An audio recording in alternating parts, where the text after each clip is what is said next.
చేరువచ్చిన మీ అందరికీ క్రీస్తునామంలో నా శుభాభివందనాలు తెలియజేస్తున్నాను. దేవుని పిల్లలారా, ఈరోజు తిరిగి మరొక సంగతి బైబిల్లో నుండి నేర్చుకుందాం. క్రైస్తవుడు బాధపడుట దేవుని చిత్తమా అన్నది ఏర్పాటు చేయబడిన అంశము. క్రైస్తవుడు బాధపడుట దేవుని చిత్తమా? దేవుని పిల్లలారా,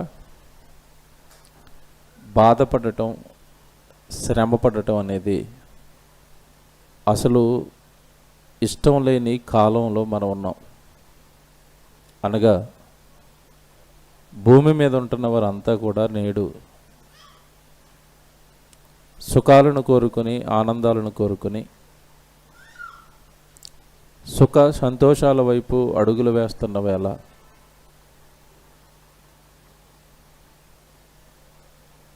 కష్టపడటం లేదా బాధపడటం, శ్రమపడటం ఎంతమందికి ఇష్టం ఉంటుంది అన్నప్పుడు అది అతి కొద్ది మందికి అని మనం చెప్పచ్చు. కానీ వాక్యంలో దేవుడు క్రైస్తవుడిని భూమి మీద ఎలా జీవించమన్నాడు? క్రైస్తవుడు తన బ్రతుకు కాలంలో 60-70 సంవత్సరాలు ఇచ్చిన జీవిత కాలంలో సుఖమును కోరుకోవాలా, దేవుడి పక్షాన శ్రమలు, బాధలు కోరుకోవాలా? ఇది ఈరోజు మనం వాక్యంలో నుండి నేర్చుకునేది. దేవుని పిల్లలారా, ప్రతిసారి మన జన్మ వెనకాలన్న దేవుడి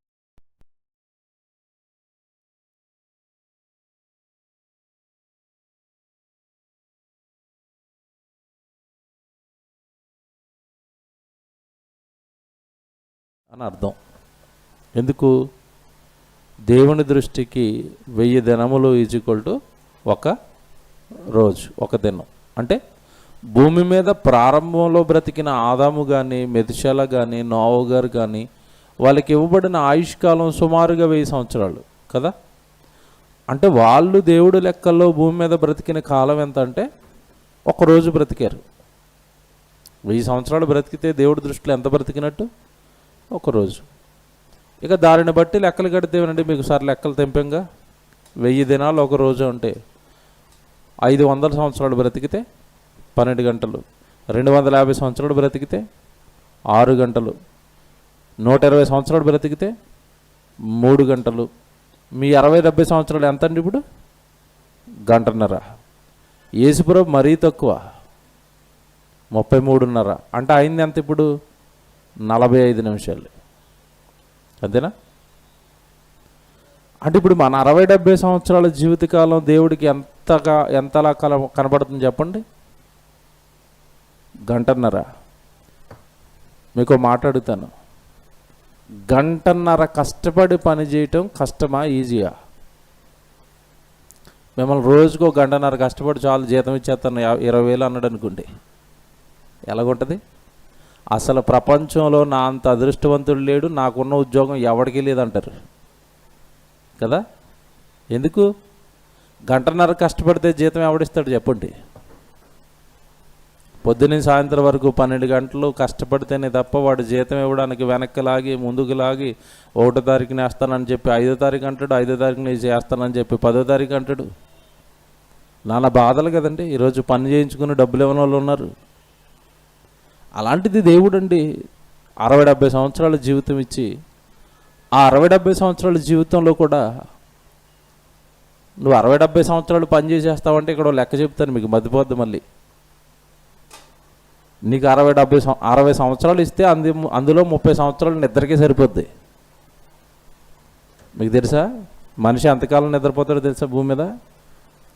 బ్రతుకున్నది 60 సంవత్సరాలు అయితే 30 సంవత్సరాలు ఎక్కడున్నాడు? ఇక మిగిలింది ఎంత? 30. ఆ 30లోనూ తినడానికి, స్నానాలు చేయడానికి, షాపింగ్లకి వెళ్ళి సరుకులు కొనుక్కోవడానికి ఎంత తీసేస్తారు చెప్పండి? ఇప్పుడు ఎంత తీసేద్దాం? ఓ 10 తీసేద్దామా? ఖచ్చితంగా. ఎందుకు? 3 పూటలు తిండి, ఆ సరుకులు తెచ్చుకోవటం, ఆదివారం చికెన్కి వెళ్ళి మార్కెట్లో లైన్లో నుంచోవటం, డీమార్ట్కి వెళ్ళి సరుకులన్నీ బండ్లు వేసుకుని ఆ బండి అట్టుకుని ఒక అరగంట నుంచోవటం, ఈ తక్కువ సమయం ఇది. ఇలా మీరు ఒక 10 సంవత్సరాలు తీసేస్తే 60 సంవత్సరాల్లో 30 సంవత్సరాల నిద్రకి, ఇంకో 10 సంవత్సరాలు తినడానికి, కూరగాయలు కొనుక్కోవడానికి తీసేస్తే ఇక మిగిలింది ఎంత చెప్పండి? 20. ఆ 20లో మీ ఉద్యోగానికి ఎంత తీసేస్తారు చెప్పండి? మొత్తం తీసేయడం అన్న ఇంకెక్కడ ఉంది అంటారుగా. ఏం మిగిలింది చెప్పండి? ఇంకా ఆ 20 సంవత్సరాలలో పోయేదంటే పోని ఇంకో 15 సంవత్సరాలు తీసేద్దాం ఉద్యోగానికి. ఎందుకంటే రోజుకి 7-8 గంటలు కదా, ఎవరు తక్కువ కాకుండా 7-8 గంటలు డ్యూటీ చేయాల్సిందే. 15 పోయింది, ఇక మిగిలింది ఎంత చెప్పండి? ఎంత ఇస్తే 5 మిగిలింది? 60 ఇస్తే మిగిలింది ఎంత? 5. 60 సంవత్సరాలు కాలం ఇస్తే అన్ని పోను జమా ఖర్చులు తీసేస్తే మిగిలింది ఎంత ఇప్పుడు నికరం? 5. ఈ 5 సంవత్సరాలలో దేవుడు పనులు పెట్టి రమ్మంటే, అంటే జీవితకాలం లెక్క సమా, ఈ 5 సంవత్సరాలలో దేవుడు పనులు పెట్టి దేవుడు సన్నిధిచ్చి రండి అంటే అందులో మళ్ళీ సాకులు కొట్టి ఎంత ఎంత ఎంత తీసేద్దాం చెప్పండి? మీరు ఇప్పుడు లెక్కేసుకోండి. నిన్నటి దినాన్ని చాలామంది ఆబ్సెంట్ అండి, అది నెలకోసారి వస్తుంది, పోయింది. ఈ 5 సంవత్సరాలు మన డొమ్మాలకి ఎంతకాలం తీసేద్దాం? 50-50 చేసేద్దాం దాన్ని. ఎందుకంటే మనం 4 మీటింగ్లు కడితే 2 ఆటలకి వస్తాం, 2 ఆటలకి కనపడం. ఇప్పుడు 5 మిగిలిన దాంట్లో 2.5 తీసేస్తే గట్టిగా మిగిలింది ఎంత? ఇటు 60 సంవత్సరాలు ఇస్తే ఇప్పుడు లెక్క జమా ఖర్చులన్నీ పోగు మిగిలింది ఎంత? ఇప్పుడు 2.5. ఈ 2.5లో గట్టిగా పనిచేసే వాళ్ళు ఎంతమంది ఉన్నారు చెప్పండి? ఏమండి నిజంగా ఇవన్నీ ఒకసారి మీరు ఇంటికి వెళ్ళిన తర్వాత కూర్చొని లెక్కలేసుకోండి. రోజుకి 24 గంటలు ఇవ్వబడితే మీరు లెక్క వేసుకోండి. ఇంటికి వెళ్ళి వచ్చే వారం దయచేసి అందరూ రిపోర్ట్లు పెట్టుకుని రండి. మీ రిపోర్ట్లు చూడాలనిపిస్తుంది ఒకసారి. 24 గంటలండి, లెక్క వేసుకోండి. నేను పొద్దున్న లేచాను, ఏమండి 7 గంటలు లేచాను, వెళ్ళిపోయాను బండి వేసుకుని రా ఏమని ఎక్కడికి? చికెన్ తెచ్చుకోవడానికో, మటన్ తెచ్చుకోవడానికో, టిఫిన్కో, కూరగాయలకో, ఉద్యోగానికో కౌంట్ వేసేయండి. ఆ రోజు నిర్మోహమాటంగా పేపర్ తీసుకుని కౌంట్ వేయండి. ఏ టైంకి ఇంటికి వచ్చాను అంటే ఆ టైం అంతా నీకోసం వాడేసుకున్నట్టే. పొద్దున్నుంచి అయిపోయింది, తిండి అయిపోయింది, నిద్ర అయిపోయింది, డ్యూటీ అయిపోయింది, సాయంత్రం 7 గంటలకో 8 గంటలకో ప్రార్థన ఉంది, రాము. ఆ ప్రార్థనలకి రాము, ఆ సాయంత్రం కూడా రాము, ఎక్కడ దొరుకుతున్నాం, ఆ టైం కూడా వేసుకోండి కౌంటు. అంటే మొత్తం మీద ఈ దినం దేవుడి కొరకు నేను కేటాయించింది ఎక్కడ అంటే 3 చోట్ల ఖచ్చితంగా కేటాయిస్తాం. ఎక్కడ చెప్పండి? పొద్దున్న లేచినప్పుడు ప్రార్థన, అన్నం తినేటప్పుడు ప్రార్థన, సాయంత్రం పడుకునేటప్పుడు ప్రార్థన. ఇది పోని మీరు దేవుడి కోసం ఏదో చేశారని అది కౌంట్ వేసుకోండి. దేన్ని కూడా కౌంట్ వేసుకోమంటున్నాను ఇప్పుడు నేను, మంచి వెసులుబాటు ఇది. ప్రార్థన కూడా కౌంట్ వేసుకోండి, దేవుడి కోసం ఏదో చేసామని. అలా వేసుకుని మిగతా రాత్రి అయితే ఎలాగో పడుకుంటారు కదా, అది కౌంట్లెస్. అది మెలకువన్న టైంలో 3 సార్లు రోజుకి ప్రార్థన చేస్తే 5 నిమిషాలు చేసేవాళ్ళు ఉన్నారు, 10 నిమిషాలు చేసేవాళ్ళు ఉన్నారు.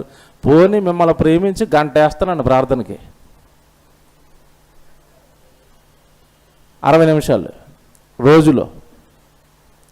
అంటే రోజులో 24 గంటలు నీకు ఇస్తే 1 గంట దేవుడికి నువ్వు కేటాయిస్తే నెలకి ఎన్ని గంటలు వస్తాయండి? 30 గంటలేగా. నెలకి 30 గంటలు వస్తే సంవత్సరానికి ఎన్ని వస్తాయి? 12 మూళ్ళు 36, 3600 గంటలు. ఈ గంటలు ఎన్ని గంటలు? ఈ కౌంట్ అని తీసుకుని మళ్ళీ 24 గంటలు అంటే ఒక రోజుగా ఈ డివైడెడ్ బై 24 కొట్టండి, అక్కడ ఎన్ని రోజులు వస్తుంది. డివైడెడ్ బై 360 కొట్టండి, ఎన్ని సంవత్సరాలు వస్తుంది. అప్పుడు నీకు 60 ఇస్తే ఎన్ని సంవత్సరాలు దేవుడికి ఇస్తున్నాను. నేను ప్రార్థనకే సోమ ఇది ఇచ్చింది, మనం చేసేది ఏమి లేదుగా రోజు. పోనీ బైబిల్ చదివే వాళ్ళు ఉన్నారు అంటే రోజులో ఎంతసేపు బైబిల్ చదువుతున్నారు? దేవుడి కోసం కూర్చుని బైబిల్ చదివే వాళ్ళు ఎంతమంది ఉన్నారు? అలా కూర్చునండి, ఎప్పుడు బైబిల్ పక్కన ఉంటుందండి, బైబిలే చదువుతాడండి ఖాళీగా ఉన్నప్పుడు, ఎంతమంది ఉన్నారు? ఇవన్నీ మీకు ఎందుకు జ్ఞాపకం చేస్తున్నాను అంటే, జాగ్రత్తగా వినండి, ఇవన్నీ ఎందుకు జ్ఞాపకం చేస్తున్నాను అంటే, దేవుడు భూమి మీద ఇచ్చిన కాలమే దేవుడు లెక్కల్లో చిన్న కాలం అయితే, ఆ చిన్న కాలంలో కూడా ఈరోజు మనిషి భూమి మీద ఏం అవ్వాలని కోరుకుంటున్నాడు? సుఖపడాలి, ఆనందంగా ఉండాలి అని కోరుకుంటున్నాడు తప్ప, ఇచ్చిన ఈ కాలం ఏదైతే ఉందో, దేవుడిచ్చిన ఈ కాలంలో అసలు దేవుడు నన్ను ఈ కాలాన్ని ఎలా వాడమన్నాడు, ఈ బ్రతుకును ఎలా బ్రతకమన్నాడు? సుఖంగా బ్రతకమన్నాడా? ఏమైనా బాధపడమన్నాడా? ఒకవేళ బాధపడమంటే ఆ బాధలు ఏ బాధలు? ఎవరి కోసం బాధపడాలి? మనకు వస్తున్న బాధలలో దేవుడు నా కొరకు, ఈ కుమారుడు కానీ ఈ కుమార్తె కానీ నా కొరకు బాధపడింది అని అసలు దేవుడు ఏ బాధను, ఏ శ్రమను కౌంట్ చేస్తాడు? ఇవన్నీ వాక్యంలో చూపిస్తానంటే అసలు చాలామందికి ఉన్న ఆలోచన ఏంటంటే ముందు ఆలోచన క్లియర్ చేయాలి, ఆ తర్వాత ముందుకెళ్ళాలి. సహజంగానే లోకం దేవుడు అనగానే ఏం చెప్పింది అంటే శ్రమల నుంచి, బాధల నుంచి రక్షించేవాడు, అంతేనా కదా? సహజంగా మనుషులు దేవుడి దగ్గరికి ఎందుకు వస్తారు మీరు చెప్పండి? అసలు లోకానికి దేవుడు అవసరత ఎందుకు వచ్చిందో మీరు చెప్పండి ఒక మాటలో. ఎందుకు వచ్చింది? డాక్టర్ గారు వైద్యం చేసి చేసి చేసి చేసి ఆయన వల్ల అవ్వకపోతే ఒక మాట అంటాడు. ఏమంటాడు? నా వల్ల అవటం లేదు గనుక ఇక ఎవరు సాయం చేయాలి ఇప్పుడు?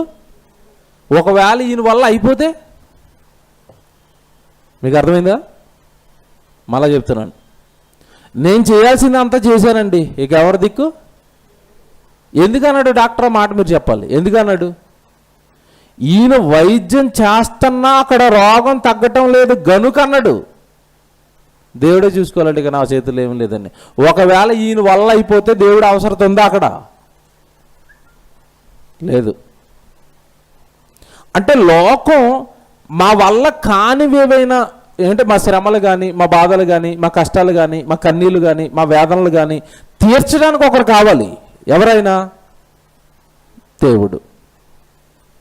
అందుకే లోకం దేవుడి దగ్గరకు వచ్చింది, అందుకే లోకం దేవుడిని నమ్మింది, అందుకే లోకం దేవుడిని ముందు పెట్టుకుంది. అంతే తప్ప దేవుడు అనగానే భూమి మీద ఉన్న మనుషులకు తండ్రి అవుతాడు అని, ఆ తండ్రిని కేవలం బాధల కొరకు, కష్టాల కొరకు, కన్నీళ్ళ కొరకే కాక ఆయన చిత్తాన్ని తెలుసుకోవడానికి, ఆయన మనసును గ్రహించడానికి, ఆయన్ను కూడా నేను సంతోషపెట్టడానికి పుట్టానన్న సంగతి దేవుడి మనసు, వాక్యం గ్రహించిందండి అతి కొద్ది మంది అండి. అందులో మనం ఉండటం నిజంగా దేవుడు మనకిచ్చిన గొప్ప భాగ్యంగా భావిస్తానండి ఇది నేను. ఎందుకంటే మన ప్రార్థనలో మనం దేవుడిని ఏమేమని అడగం ఈరోజు. మీ పని తండ్రి, మీ పని తండ్రి, మీ వాక్యం ఈ తండ్రి, మీ సన్నిధి తండ్రి, మీ కార్యక్రమాలు ఈ తండ్రి. ఎందుకు అడుగుతున్నాం? ఎందుకు అడుగుతున్నాం అండి ఇవి? ఆయన కొరకు మనం పని చేస్తే మనకున్న బాధల, కష్టాల, కన్నీళ్ళ వెనకాల దేవుడు అవన్నీ తీర్చుకుంటూ మన వెనక వస్తాడు. వాటి గురించి స్పెషల్గా తండ్రిని అడగాల్సిన అవసరత లేదు. పిల్లోడికి జ్వరం వచ్చింది, ఏమండి ఒళ్ళు వేడిగా కాలిపోతుంది, తండ్రి ఏం చేస్తాడు చెప్పండి? నాన్న నాకు జ్వరం వచ్చింది, నన్ను హాస్పిటల్కి తీసుకెళ్ళు అని అడిగే వరకు ఉంటాడా తండ్రి? మీరు చెప్పండి, ఉంటాడా? అల్లాడిపోడండి బిడ్డకు జ్వరం వస్తే. అలాంటిది నీకు శ్రమ వస్తే, బాధ వస్తే, కష్టం వస్తే, కన్నీరు వస్తే నువ్వు నిజంగా ఆ తండ్రి కొరకే నువ్వు బ్రతుకుతుంటే, ఆ తండ్రి కొరకే నువ్వు ఆయన వాక్యానుసారం నువ్వు జీవిస్తుంటే నిన్నెందుకంటే దేవుడు స్పెషల్గా అడగాల్సిన దుస్థితికి దేవుడు నేను దిగదార్చుతాడు. దేవా నా బాధ తీయి, దేవా నా కష్టం తీయని నువ్వు అడగాల్సిన దుస్థితికి నువ్వు ఎందుకు వచ్చావు? అడగకముందే చేసే వెనక, నువ్వు అడగకముందే నీకు కావలసినవన్నీ నాకు తెలుసని దేవుడు వాగ్దానం ఇచ్చిన తర్వాత కూడా మనం అడిగే స్థితికి వచ్చామంటే ఎక్కడో మన జీవితాలు ఆయనకి ఏం చేయట్లేదు, నచ్చలేదు. నచ్చితే నువ్వు అడగక మునిపే నీకు కావలసినవన్నీ ఆయన ఏం చేస్తాడు? ఇచ్చేస్తాను. మీకు అక్కరగా ఉన్నవేవో నాకు తెలుసు. మొదట మీరు నా రాజ్యాన్ని, నీతిని వెదకండి, మీరు వెళ్ళిపోండి, మీ వెనక నేను వచ్చేస్తాను, మీ పని చేసుకుంటా అన్నాడు. మనం ఆ పనిలో వెళ్లకుండా మన కోసం ఆగిపోయాం గనకే ఈరోజు నా కష్టాన్ని తీర్చు, మా బాధలను తీర్చు అని దేవుడిని అడగాల్సిన పరిస్థితికి లోకం దిగజారింది. దేవుడిని అడగాల, తండ్రిని అడగాల. నువ్వు అడిగే స్థితికి నువ్వు వచ్చేసావంటే దేవుడు నిన్ను పట్టించుకోవట్లేదు. దేవుని పిల్లలారా, దేవుడు పాత నిబంధనలో ఉన్న చాలా వాక్యాలు చూపించారండి.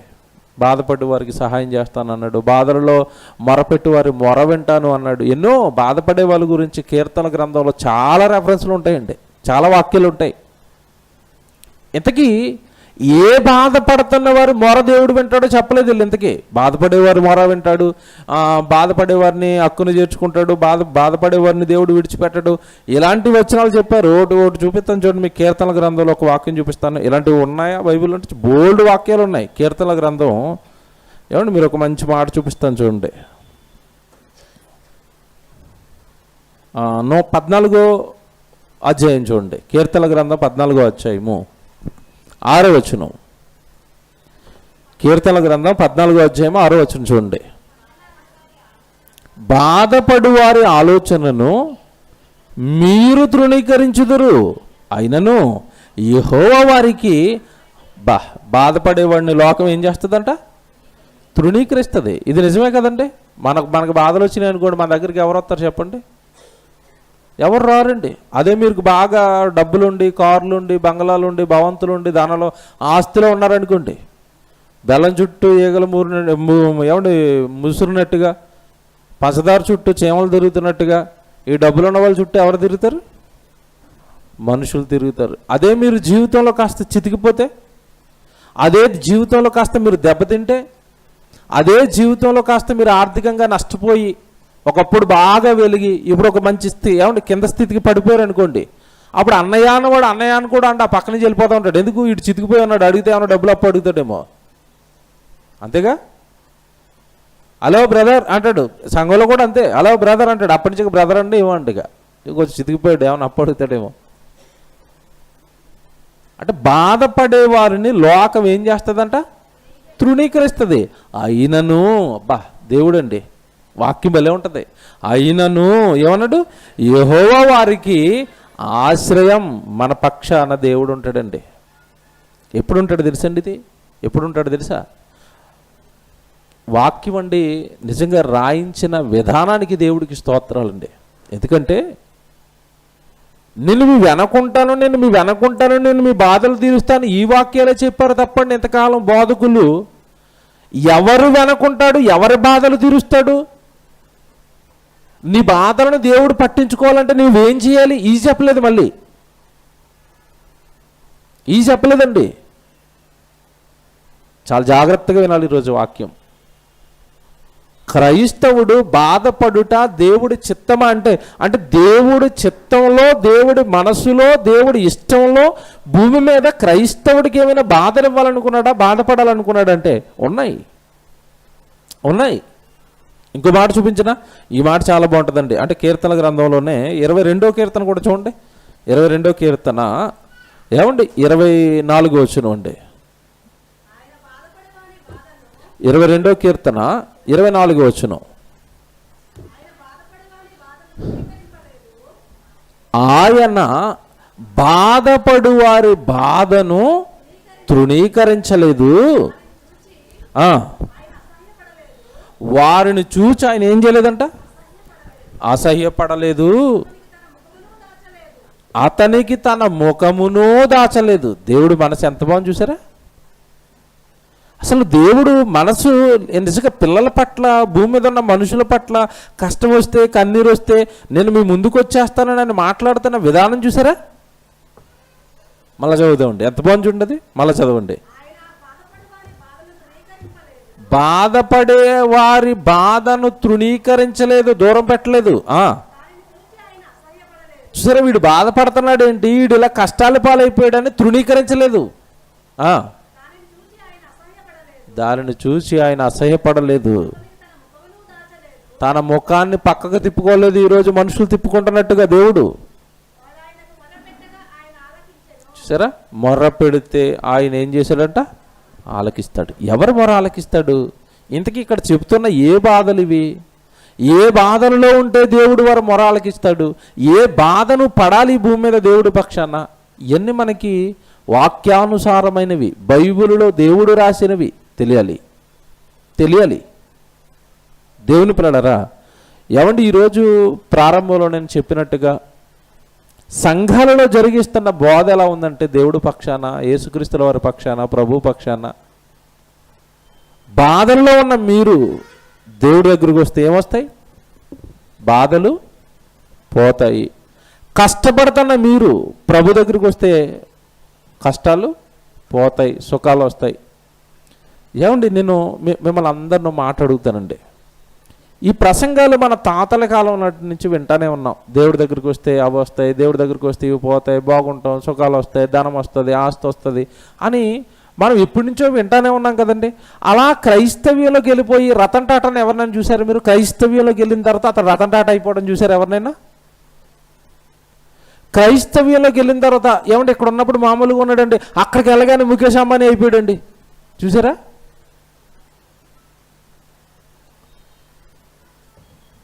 జంటనగరాల్లో ఒక బోధకుడు ఉన్నాడండి, అసలు నన్ను చూస్తేనే అంత తెలియతుడు. నేను మన ఆశీర్వాదాల గురించి 4 వారాలు వాళ్ళ ప్రాంతంలోనే మీటింగ్ పెట్టి చెప్పానండి. ఆశీర్వాదం అంటే ఏంటి, ఆదికాండం నుంచి అంటే ప్రకటన గ్రంథం వరకు ఆశీర్వాదాలకి సంబంధించిన మొత్తం చిట్ట ఒలిచేసానండి, చెప్పేసాను 4 వారాలు. ఇంకా అసలు సంఘం అంతా గలిబిలైపోయిందండి. ఒక చిన్న పాప వెళ్ళి, ఏంటి ఇంతకాలం మమ్మల్ని ఎంత మోసం చేసావు, ఎంత బాగున్నాయి ఆశీర్వాదాలు క్రైస్తవులకి ఇచ్చినవి, మాకు ఇంకా ఇల్లు అని, పొలాలని, పిండని, తొట్టని, నూనె అని ఇక్కడ ఉంచావు కదరా మమ్మల్ని అన్నది. దానికి ఆయన ఇచ్చిన రిప్లై ఏంటో తెలుసండి? ఎవరమ్మా ఆ మాటలు చెప్పింది నీకు, ఆ బోధ చెప్పింది? దేవుడు ముందుగా బహుగా నన్ను ఆశీర్వదించాడు, నన్ను చూడు ఈరోజు జంట నగరాల్లో 5 ఇళ్ళు ఉన్నాయన్నాడు. ఏముంటే ఆశీర్వాదం అంట? 5 ఇళ్ళు. ఎలాగొచ్చే 5 ఇళ్ళు అంటే 2 కబ్జా చేశారండి, 3 అత్తోరిచ్చారు. మీకు అర్థమైంది? ఇప్పుడు 2 ఏం చేశాడు? కబ్జా చేశాడు తన దగ్గర ఉన్న రౌడీ గ్యాంగ్ని వేసి. 3 అత్తవారి ఇంటి నుంచి వచ్చినాయండి కానుగ్గా. ఇది ఆశీర్వాదమా? చూసారంటే ప్రజల్ని మోసం చేయడానికి. ఏమండి నిజంగా ఆ పాప ఆ ప్రశ్న విన్నట్టునే, అవును డాడీ 5 ఇళ్ళు ఇచ్చారు, 5 ఇళ్ళు వచ్చినాయంట కదా, దేవుడు ఇచ్చాడంట కదా, మన పాస్టర్ గారు చెప్పారంటే, నీకేం తెలుసమ్మా చిన్నపిల్లవి, పక్క నుండి నేను అన్నీ చూశాను, 2 అయ్యగారు కబ్జా చేశారు, 3 అత్తోరు ఇచ్చారమ్మా, ఆశీర్వాదం కాదు. సీనాని చెప్పింది రైట్ అన్నాడు. చూసారా? అంటే ఎక్కడోనండి క్రైస్తవ్యానికి ముసుగేశారండి. ముసుగేసి లేనివి కళ్ళబొల్లి అబద్ధాలైనా చెప్పి వాళ్ళు చెప్పిన అబద్ధాన్ని ఒప్పించడానికి తల్ల కిందులుగా తపస్చేస్తున్నారండి. వాక్యం వెళ్ళేసరికి అంటే నిజంగా అప్పుడప్పుడు చూడండి, చీకట్లో ఉన్నవాడికి సడన్గా లైట్ వేసారనుకోండి ఎలాగుంటుంది? చీకట్లో ఉన్నవాడికి సడన్గా లైట్ పడితే ఎలాగుంటుంది? కళ్ళు మీద కళ్ళు వైర్లు గమ్మేసి చూడలేక కళ్ళు అడి తిప్పేసి ఇటు తిప్పేసి అలాగ అయిపోతుందండి ఈరోజు బోధకులు మన ప్రసంగాలు విన్న తర్వాత. అబద్ధం చెప్పడం ఎందుకు, విశ్వాసాలు మోసం చేయడం ఎందుకు, మనం బైబిల్ ముందు పెట్టిన తర్వాత అలా అటు ఇటు దిక్కులు చూడటం ఎందుకు? ఎందుకు మీకు బాధలు? ప్రేమించి చెప్తున్నామండి. ఎవరి మీద కక్ష మాకు, ఎవరి మీద విభేదాలు, ఎవరితో ఆస్తి తగాదాలు? దేవుని పిల్లలరా, ఒక మాట చూపిస్తాను ఇప్పుడు బైబిల్లో. క్రీస్తు దగ్గరికి వచ్చిన తర్వాత మనం అసలు ముందు క్రీస్తు దగ్గరికి ఎందుకు వస్తున్నారు చెప్పండి? సింపుల్ బేసిక్ అడుగుతున్నానండి. క్రైస్తవుడు క్రీస్తు దగ్గరికి ఎందుకు రావాలి? మొదట నీతిమంతులుగా మారడానికి, పరిశుద్ధులుగా మారడానికి, అంతేనా? మా పాపాలు కడుక్కోవడానికి. అంటే ప్రభు దగ్గరికి వచ్చిన నువ్వేమయ్యావు? నీతిమంతుడు అయ్యావు, పరిశుద్ధుడు అయ్యావు కదా. నీతిమంతుడైన వాడికి, పరిశుద్ధుడైన వాడికి పాత నిబంధనలు ఆశీర్వాదాలు అని చెప్తున్నారుగా, అదే పాత నిబంధనలు నేను ఒక వచనం చూపిస్తాను ఇప్పుడు. కీర్తన గ్రంథం 34 కీర్తన 19 వచనం చూడండి. కీర్తన గ్రంథం 34 కీర్తన 19 వచనం అండి. కీర్తన గ్రంథం 34 కీర్తన 19వ వచనం. నీతిమంతునికి కలుగు ఆపదలు. నీతిమంతుడికి ఏం కలుగుతాయంట? నేను చెప్పానా? బైబిల్లో ఉందా? ఎంతమంది బైబిల్లో ఉందో చెప్పండి. అందరి బైబిల్లో ఉందా? కాంపిటీషన్ నా బైబిల్లోకి వచ్చిందా? ఎవడు అందరి బైబిల్లో ఉందా? ఉంది. ఏమని ఉందండి అక్కడ? నీతిమంతునికి కలుగు ఆపదలు అంటే ఇప్పుడు నీతిమంతులకి ఆపదలా సుఖలా? నువ్వు పాత నిబంధనతో వస్తావు, కొత్త నిబంధనతో వస్తావు, ఇంకో పుస్తకం రాసుకుని వస్తావు రా.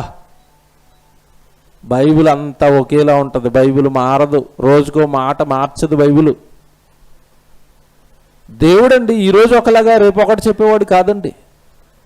మనుషులు మాటలు మార్చినట్లుగా మాటలు మార్చేవాడు కాదండి దేవుడు. ప్రారంభం నుంచి చెప్తున్నాడు, నా పక్షాన నిలబడితే నీతిమంతుడిగా నువ్వు జీవించాలి అని అనుకుంటే నీకేమొస్తాయంట? నీతిమంతునికి కలుగు ఆపదలు అనేకములు. కానీ నీతిమంతునికి ఒక ధైర్యం ఉంది అక్కడ. ఏంట ధైర్యం? నెక్స్ట్ చూడండి, నీతిమంతునికి కలుగు ఆపదలు అనేకములు, వాటన్నింటిలో నుండి అది యెహోవా. మా వెనక కొండ ఉంది, మాకు ఆపదలు వచ్చిన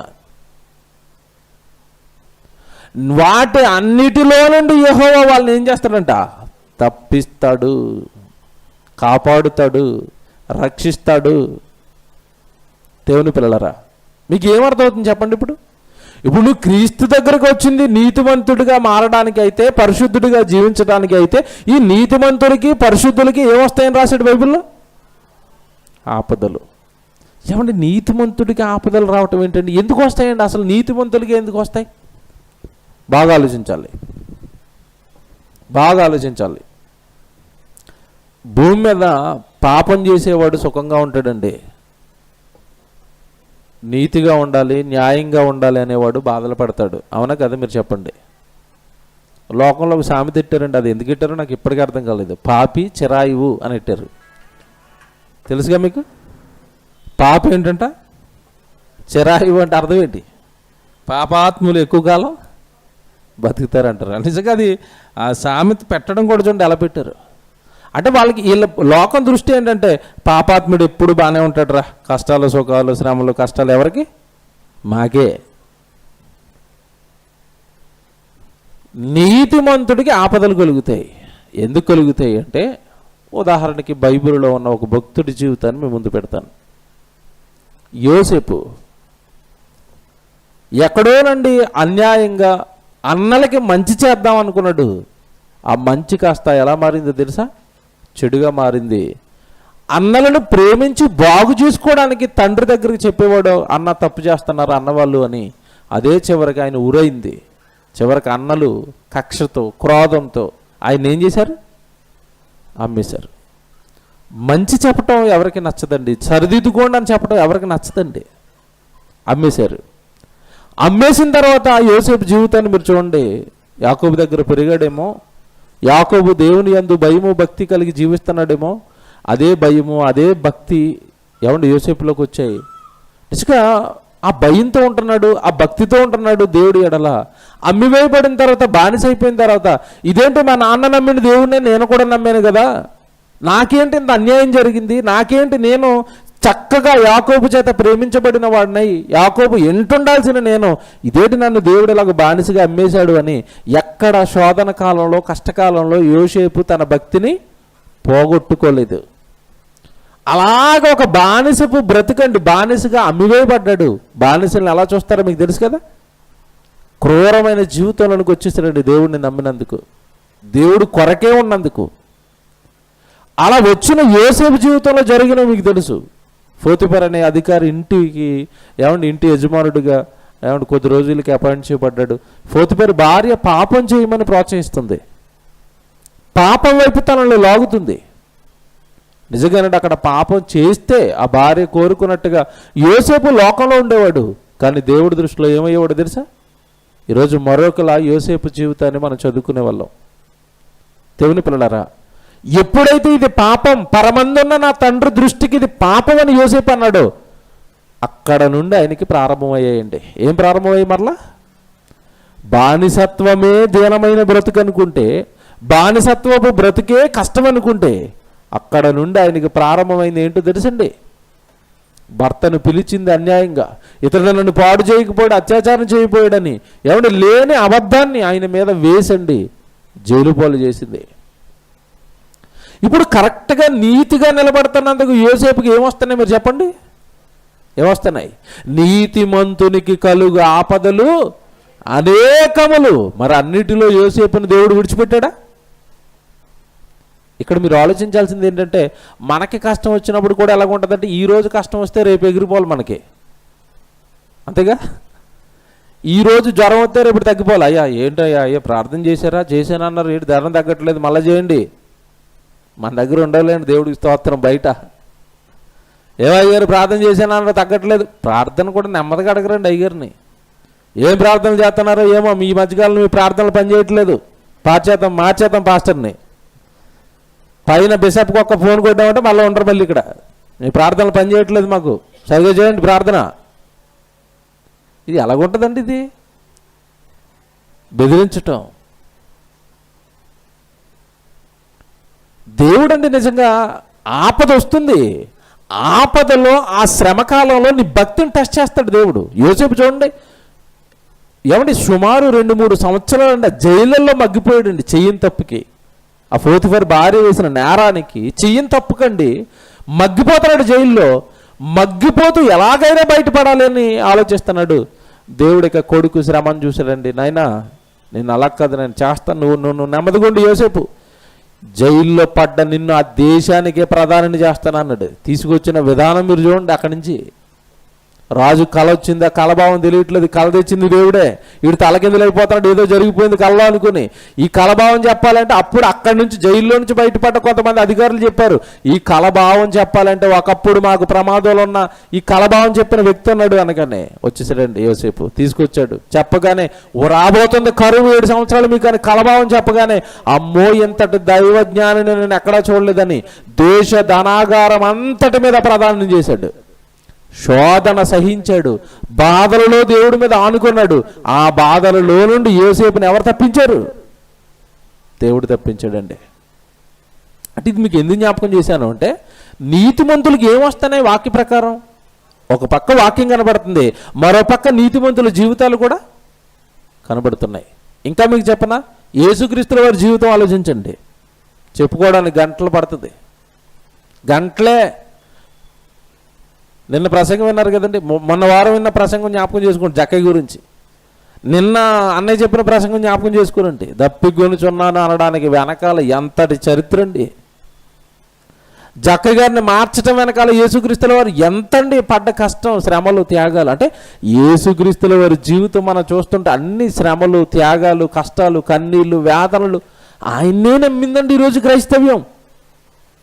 ఆయన్నే నమ్మింది, ఆ ప్రభువునే నమ్మింది, ఆ శ్రమ పడిన ప్రభువునే ముందు పెట్టుకుంది.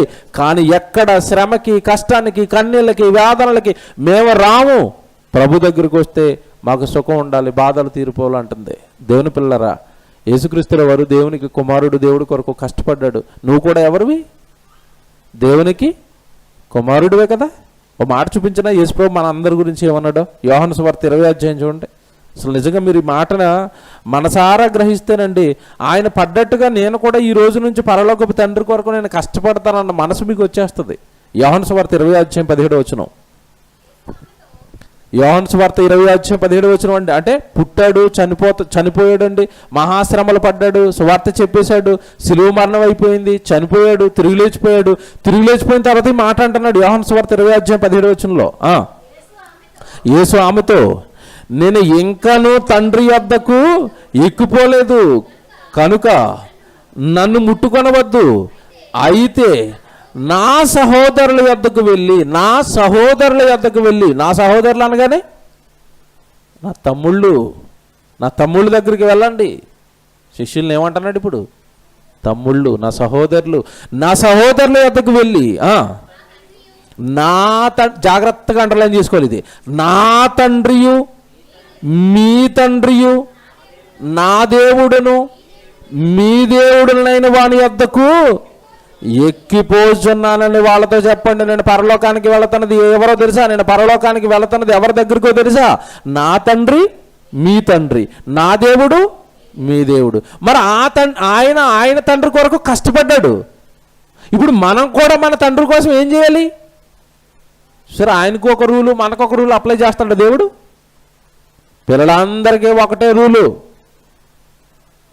ఇంట్లో పిల్లలకి బట్టలు కొన్నప్పుడు చూడండి, ఇద్దరికి కొనాలి, లేదంటే ఇంట్లో ఏం జరుగుతుంది? ఫైటింగ్. పొరపాటున ఏదో అబ్బాయికి రోడ్డు మీద వెళ్తున్నప్పుడు ఏదో బాగుందిరా అని ఆడు కొనుక్కొచ్చావనుకోండి, ఈ వేలు మూలం కూర్చుంటుంది వెళ్ళి, ఎప్పుడు వాడికే కొంటారంటది. అంతే. పిల్లల్ని సమానంగా చూస్తాంగా ఇంట్లో, పిల్లలకి సమానం కదా అన్నీ. ఇప్పుడు పరలోకంలో ఉన్న తండ్రికి యేసుక్రీస్తుల వారు కుమారుడైతే, ఆ కుమారుడు సిలువ యాగం చచ్చిపోయాడండి ఇప్పుడు మన కోసం. అంత కష్టం నేను ఇగో మన డాడీ కోసం పడ్డాను. నా తండ్రి మీ తండ్రి, ఎంత బాగా చెప్తున్నాడు. మళ్ళీ కలిపేశాడండి, అసలు నిజంగా కలిపేశాడు ప్రభు.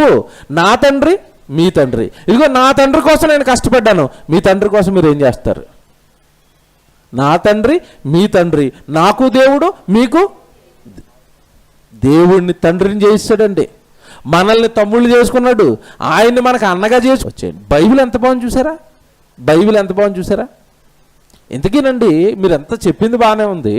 ఇంతకీ యేసుక్రీస్తుల వారు శ్రమ పడినట్టుగా, యేసుక్రీస్తుల వారు కష్టపడినట్టుగా, యేసుక్రీస్తుల వారు బాధపడినట్టుగా మనల్ని బాధపడమని చెప్పాడా?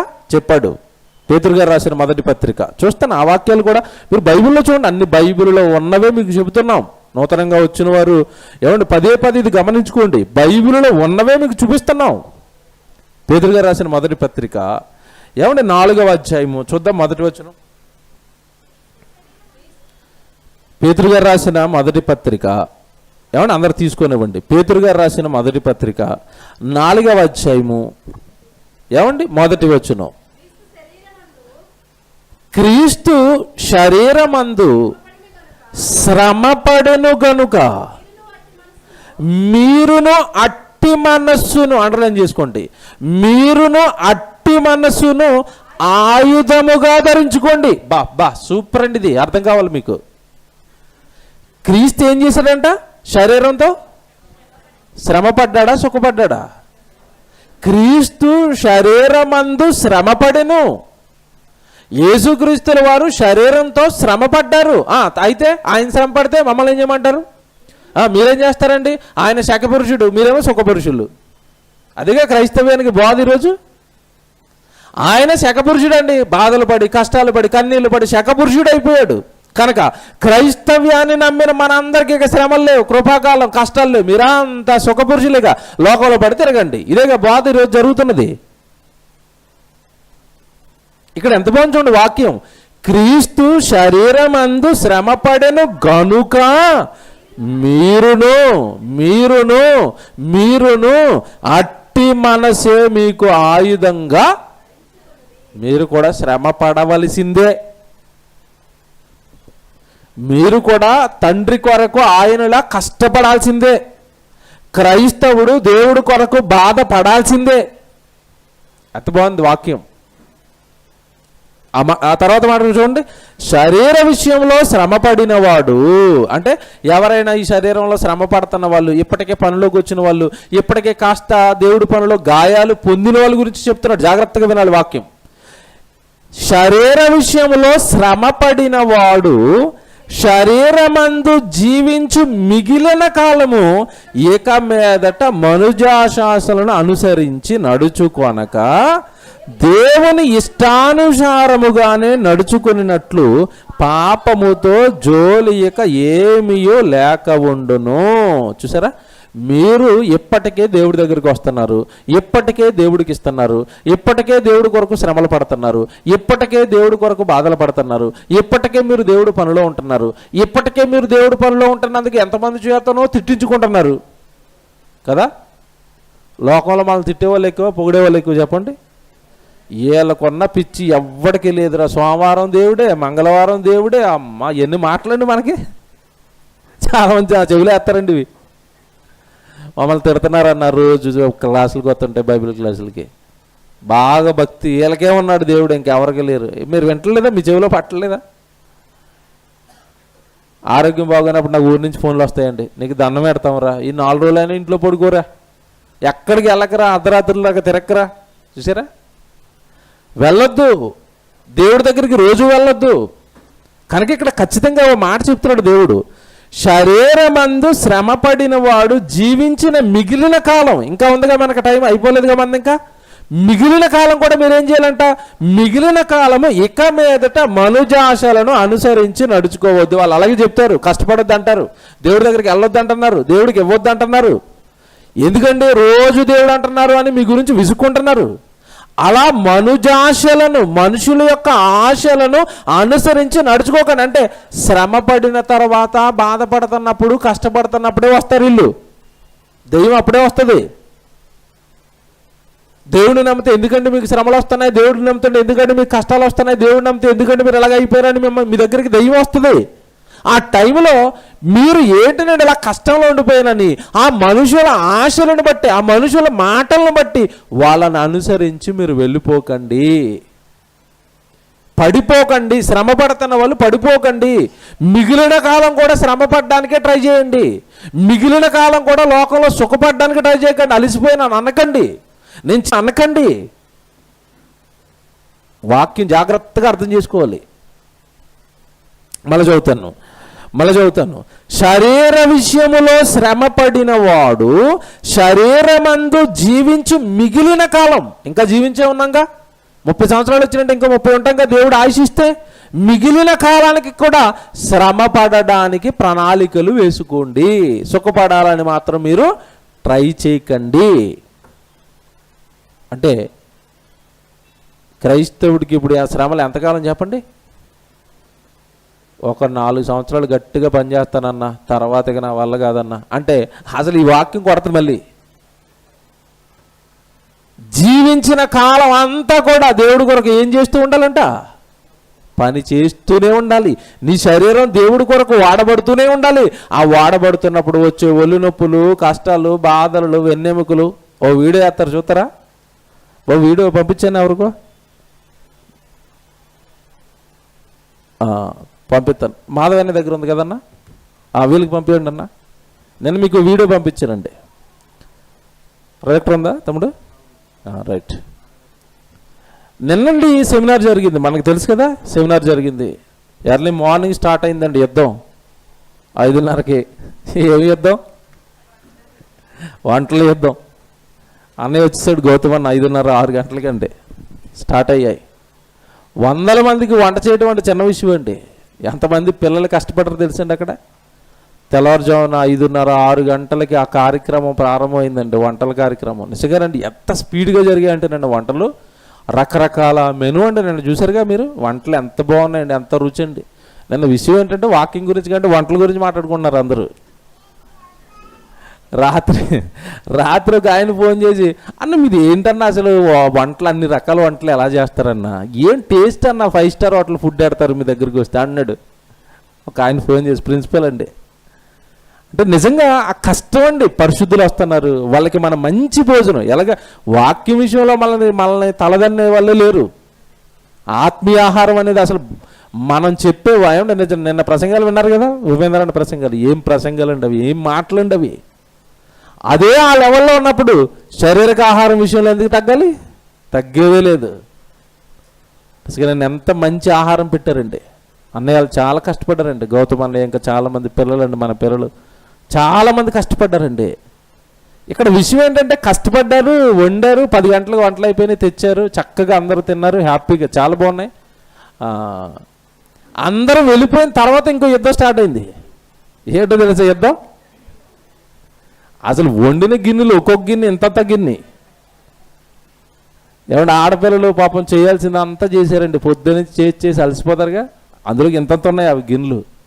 ఇంకా బ్యాచ్ ఏ రెస్ట్ అన్నారు అంతే. వీళ్ళు వెనకలో బ్యాచ్ దిగిందండి, మనోళ్ళే సహోదరులు దిగండి. నిజంగా అక్క వాళ్ళు అందరినీ పక్కకు పెట్టారు, ఆడపిల్లలు కొంచెం పక్కకు పెట్టారు. ఏమంటే నిజంగా నిన్న కష్టపడ్డారండి. మగపిల్లలకి అడిగారండి నేను సామాన్లు పెద్ద పెద్దవి. ఉదయం నుంచి సాయంత్రం 7 గంటల వరకు పనే ఒళ్ళు అలిసిపోయిందండి. నిజంగా సెమినార్ కోసం నేను చాలామంది చూశాను కదండి, ఒళ్ళు అలిసిపోయిందండి. అంత శ్రమ పట్టడం దేవుడి కోసం అండి. నిజంగా భాగ్యం అండి, చాలా భాగ్యం అది. రెడీ ఉందా బాబు? వస్తుందా? దేవుడు బైబిల్లో చెప్పిందండి. ఇప్పుడు ఈ వీడియో చూడండి. నిజంగా వాళ్ళు ఇంట్లో కూడా ఎప్పుడు నాకు తెలుసండి మగపిల్లలు అలా పనిచేయరండి. ఇంట్లో ఎవరు చేస్తారు చెప్పండి? అమ్మా టీ అంటాడు అంతే, ఆవిడ పట్టుకొస్తుంది. టీ గ్లాస్ తాగేసి మళ్ళీ అక్కడ ఎడతాడు, ఆవిడే పట్టుకెళ్తుంది, ఆవిడే కడుక్కుంటుంది, ఆవిడే పెట్టుకుంటుంది లోపల. అసలు ఇంట్లో మగపిల్లలు నిజానికి ఏ పని ముట్టుకోరండి. కానీ దేవుడి పని అనేసరికి ఆడపిల్లలు లేరు, మగపిల్లలు లేరు. నిన్న అసలు జరిగించారండి పని. అసలు దేవుడికి స్తోత్రాలండి. చక్కటి సంఘం, ఇంత గొప్పగా కష్టపడే సహోదరులు, ఏమండి సంఘంగా, కుటుంబంగా మనల్ని అందరినీ దేవుడు కలపటం అండి. నిజంగా నేను జరిగించిన కార్యాన్ని బట్టండి చాలా ఆనందపడిపోయాను నేను. ఎందుకంటే ఆనందం, ప్రోగ్రాం అంతా అయిపోయిన తర్వాత వెనక నుంచి వస్తున్న ఫోన్లు, చాలామంది ఫోన్ చేశారండి. అన్న నిన్న చాలా బాగా చేశారు మీరు కార్యక్రమం, మీ సేవా కార్యక్రమాలు కానివ్వండి, చిన్నపిల్లలు కానివ్వండి, సంఘం కానివ్వండి, మీరు చాలా బాగుందని అని. నిజంగా అందరూ సేవకులు ఏమంటే ఫోన్లు చేసి కాస్త మనల్ని పొగుడుతుంటే నిజంగా ఆనందం. దేవుడు మనకిచ్చిన అది ఘనత, దేవుడు మనకిచ్చిన ఏమండి విజయం అండి అది. చూడండి, అది వీడియో చూడండి, మా ఇంటి దగ్గర అండి అది. బాబు సౌండ్ కూడా వాళ్ళు ఏదో మాట్లాడుకున్నది కూడా క్యాప్చర్ అయింది.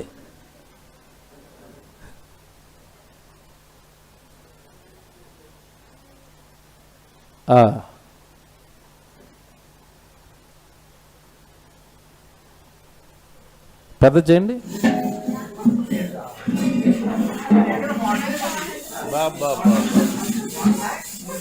పెద్దదవుదా?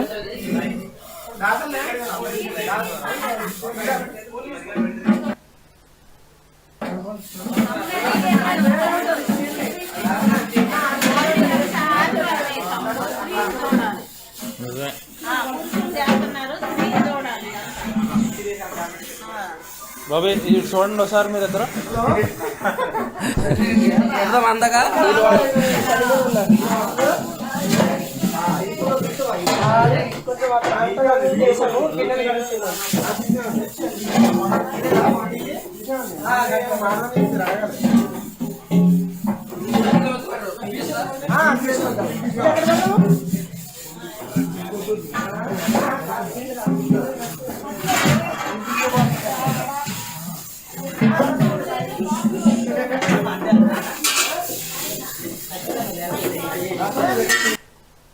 అదండి, ప్యాంట్లు పైకి ఎత్తారండి, నిజంగా కడిగారండి నిన్న. చాలా ఆనందం కదండి, ఆనందం అండి నిజంగా. దేవుడి కోసం అలా కష్టపడటం అంటే మగపిల్లలు చిన్న విషయం అండి. ఆడపిల్లలే చాలామంది రారండి, సామాన్ల పనికి కానీ కడగడానికి గారు, ఇక్కడ తింటారు చేయగడుకుని ఇటు నుంచి ఇటు ఇంటికి వెళ్ళిపోతారు. మగపిల్లలండి. ఇక దేవుడు స్తోత్రం అండి. ఒకసారి క్లాప్స్ కొడదామండి గట్టిగా వాళ్ళకి. నిజంగా కార్యక్రమం బాగా జరగటం ఒక ఎత్తు అయితే, మళ్ళీ ఎక్కడ సర్దుకోవడం చిన్న మాట కాదు కదండి. రాత్రి సుమారు 8 అయిందండి. వాళ్ళు 8:30 వరకు కడిగారు, అవన్నీ తుడిచారు, మళ్ళీ అవన్నీ అక్కడ సర్దారు. అప్పుడు 9 గంటలకండి వాళ్ళు ఇంటికి వెళ్ళింది. నిజంగా ఏంటి శరీరం ఏమైపోద్ది చెప్పండి, అలసిపోయిందండి. దేవుని పిల్లరా, దేవుడు చెప్తున్నది అదే. ఈ ఒక్క కార్యంతో మనం శ్రమపడ్డాము అని శ్రమపడి వదిలిపెట్టక మిగిలిన కాలం కూడా ఏం చేయాలంట, ఇలాంటి సెమినార్లు ఇంకా ఈ ప్రభు ఇంకా ప్యాంట్ల పైకెత్తి కడుగుతామని అడగాలి మగపిల్లలు కదా.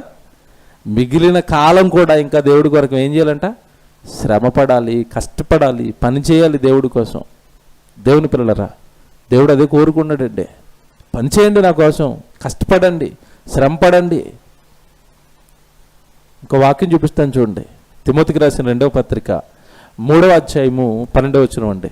తిమోతికి రాసిన 2వ పత్రిక 3వ అధ్యాయము 12వ వచనం. ఎవరికి వస్తాయి కష్టాలు, ఎవరికి వస్తాయి బాధలు, ఎవరికి వస్తాయి కన్నీళ్ళు, ఏమండి ఎవరికిస్తాడు దేవుడు అంటే చూడండి ఒకసారి. క్రీస్తు యేసునందు సద్భక్తితో, తిమోతికి రాసిన ఏమండి 2వ పత్రిక 3వ అధ్యాయము 12వ వచనం చదువుతున్నారు. క్రీస్తు యేసునందు సద్భక్తితో బ్రతకనుద్దేశించు వారు అందరూ ఏమనుందండి, సుఖపడుదురు అని ఉందా బైబిల్లో. ఏమొస్తాయంట, హింస. ఎవరికి వస్తాయంట హింసలు, క్రీస్తు యేసునందు సద్భక్తితో. సద్భక్తి అనగానే సత్యము ప్లస్ భక్తి, సద్భక్తి. వాక్యం అర్థమైతే వాక్యంలో నుండి పుట్టే భక్తి ఉంటుంది. చూశారు, జాగ్రత్తగా వినాలి. వాక్యంలో నుండి పుట్టే భక్తి ఉంటుంది. వాక్యంలో నుంచి భక్తి పుట్టడం ఏంటి, వాక్యంలో నుంచి భక్తి పుడుతుందా? అవునండి. ప్రసంగాలు విన్నప్పుడు ఈ వాక్యం ఇలా ఉందా, నేను ఇలా జీవించాలా అన్నాడు అంటే వాక్యాన్ని బట్టి పుట్టిన భక్తి అది. మనుషులు మాటలను బట్టి కొంతమంది వస్తారండి, అన్నారండి అంటే కొంతమంది వచ్చి కూర్చుంటారు. వాళ్ళు ఎక్కువ కాలం కూర్చోవడం కష్టమండి మన దగ్గర ఇక్కడ. ఎందుకో తెలుసా, వాళ్ళకి వాక్యం ఎక్కితే కూర్చుంటాడు మనతో, వాడికి బైబిల్ అర్థమవుతుంటే ఉంటాడు మనతో. అంటే అది ఏ భక్తి, సద్భక్తి. వాక్యం వలన పుట్టిన భక్తి. అలా వాక్యం వలన సద్భక్తితో ఉండాలనుకునే వాళ్ళందరికీ కూడా ఏమొస్తాయంట, హింసలు. యోసేపు అంటున్నాడు, ఇమ్మా నీతో నేను రావటం, ఈ పాపం చేయటం, నీ శరీరపు కోరికలు నేను తీర్చటం పరమందున్న నా తండ్రి దృష్టికి ఇదేంటంట, పాపం అన్నాడు. అది వాక్యం, దేవుడు మాట మనసులో ఉంది. ఈ పాపం చేయను అన్నాడు, అంతేనండి. కష్టాలు, శోధనలు, శ్రమలు ఈరోజు మనం దేవుడి కోసం శ్రమ పడాలి, కష్టపడాలి అని మనకు అర్థమైపోయింది. ఇదిగోనండి ఇలా రాత్రింపగళ్ళు దేవుడి కోసం కష్టపడుతున్నాం, ఇది సద్భక్తి. వాక్యం అర్థమైన వాడు ఇలా కష్టపడతాడు, దేవుడి కోసం పని చేస్తాడు. అలా పని చేస్తున్న వాళ్ళందరికీ కూడా ఏమొస్తాయంట? హింసలు, కష్టాలు, కన్నీళ్ళు, మాటలు, వేదనలు, శారీరక ఇబ్బందులు, ఏమంటే ఆర్థిక పరంగా ఇబ్బందులు, ఆరోగ్యపరంగా ఇబ్బందులు, చాలా ఇబ్బందులు ఉంటాయి తెలుసండి. దేవుడు పని జరిగిస్తున్న వాడి వెనక చాలా ఇబ్బందులు ఉంటాయి. ముఖ్యంగా సేవను జరిగిస్తున్న మా వెనకండి పెద్ద లిస్ట్ ఉంటుంది, కానీ ఎవరికి చెప్పుకోలేము. నవ్వుతూ అందరినీ పలకరించాలి. దేవుని పిల్లలారా, సద్భక్తి వాక్య ప్రకారం బ్రతకాలనుకునే వాళ్ళందరికీ కూడా దేవుడు ఏమొస్తాయి అన్నాడు? హింసలు వస్తాయి. ఎవరికి పడితే వాళ్ళకి వచ్చేవి కాదండి ఇవి. నిజంగా దేవుడు అంత శిలువయాగం చేసి మన పాపాన్ని కడిగి వాక్యం ఇచ్చి చక్కగా ఇలా దేవుడు సన్నిధి ఇచ్చి ప్రసంగాలు ఇచ్చి ఏం కోరు? ఆదివారం గుడికి వెళ్ళిపోతున్నానంటే సరిపోదు, బాగా వినాలి వాక్యం. క్రీస్తునందు విశ్వాసముంచుట మాత్రమే కాక ఆయన పక్షమున శ్రమపడుటయు ఆయన పక్షముగా మీకు అనుగ్రహించబడింది. ఎంతమంది బైబిల్లో ఉంది? ఇదేటన్నా అన్న నీకే దొరుకుతున్నాయా ఈ శ్రమలకు సంబంధించిన వాక్యాలన్నీ బైబిల్లో అనుకుంటున్నారా? నాకే కాదండి, మీ బైబిల్లోనే ఉన్నాయి. కాకపోతే ఇంతకాలం ఆ బోధని ఈ మన కంటికి కనబడలేదు. మళ్ళా చదవనా? మీరు క్రీస్తునందు విశ్వాసముంచుట మాత్రమే, నమ్మేశాం సరిపోదు, మాత్రమే గాక ఆయన పక్షముగా. ఎవరి పక్షాన జరగాలి? ఆయన పక్షం. నిన్న జరిగిందంతా ఎవరి పక్షం? అది మా ఇంట్లోగా. ఎవరి పక్షం అది? దేవుడి పక్షం. దేవుడి కార్యక్రమం, సువార్త, సెమినార్. ఆయన పక్షముగా శ్రమపడుటయు ఆయన పక్షాన మీకు. నమ్మేస్తే శ్రమపడాలి, నమ్మినవాడు శ్రమపడాలి, నమ్మినవాడు అలా పని చేయాలి, నమ్మినవాడు అలా సన్నిధికి రావాలి, నమ్మినవాడు ఇలాంటి వాక్యాలు నేర్చుకోవాలి. నేర్చుకున్న తర్వాత దేవుడు నన్ను శ్రమపడమన్నాడా? దేవుడు నన్ను కష్టపడమన్నాడా? ఏమంటే వరుసగా సెమినార్లు చేస్తున్నామండి. అక్టోబర్ 2 వచ్చింది, సెమినార్ చేయాలని ఆలోచన ఉంది. కొంచెంమంది పెద్దవాళ్ళని అడిగితే ఉపేంద్ర అన్న వస్తే బాగుంటుందన్న. బాగుంది అన్న చెప్పారు, ఓకేనన్న పిలిచాను. నిజానికంటే ఆయన్ని పిలుద్దాం, సెమినార్ చేద్దాం అనే టైంకి ఫైనాన్షియల్గా అదొక భయం ఉంది నాకు. ఎలా జరుగుతుందో కార్యక్రమం, అంత డబ్బులు అయితే నా దగ్గర ప్రస్తుతం లేవు, ఎలా జరుగుతుందో ఈ భయం అయితే ఉంది. ఏదో దేవుడు నడిపిస్తాడన్న ఆలోచనతో సరేనన్న డేట్ తీసేసుకున్నాం.